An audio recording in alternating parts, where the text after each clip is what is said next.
करकट भरा हुआ है तो कि बेटा इसी में कर दे। अरे मेरी तस्मई खराब हो जाएगी बाबा।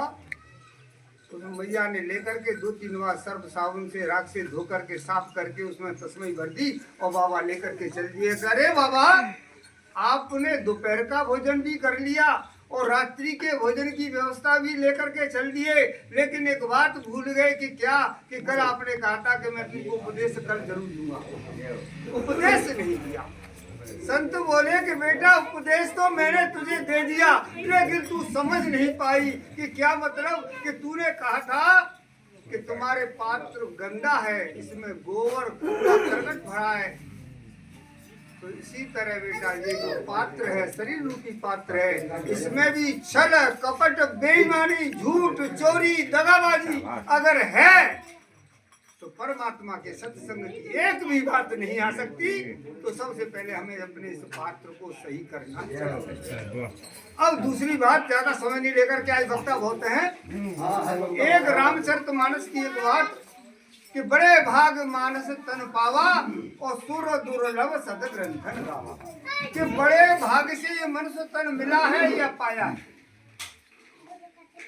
देखो जैसे हम यात्रा करने जाते हैं कैला देवी की या गोवर्धन की या हरिद्वार ऋषिकेश की, और वहां पर जाकर के 1-2 दिन के लिए कमरा किराए पर लेते हैं और 2 दिन के बाद उस कमरा को खाली करके अपने घर वापस आ जाते हैं।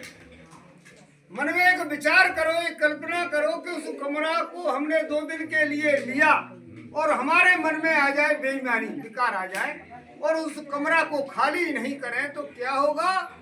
वहाँ की अदालत, वहाँ का न्यायालय हमको 2-4 हजार रुपए का जुर्माना करेगा और 2-1 महीने की सजा करेगा। क्यों कि वो कमरा मिला तो था हमें रहने के लिए, लेकिन हमसे भूल कहाँ हो गई कि हमने उसको अपना मान लिया।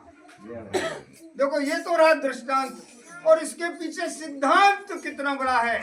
ठीक इसी तरह ये शरीर रूपी कमरा मिला तो है तन से मन से वचन से संसार की सेवा करने के लिए। ये कमरा शरीर रूपी कमरा हमको मिला है संसार की सेवा करने के लिए, लेकिन भूल हमसे कहाँ हो जाती है कि हम इस कमरा को अपना मानने लग जाते हैं। स्व का बोध न होने के कारण कि मैं कौन हूँ, कहाँ से आया हूँ, क्यों आया हूँ, ये बोध नहीं होने के कारण और इस कमरा को हम अपना मानने लग जाते हैं, ये हमसे भूल हो जाती है।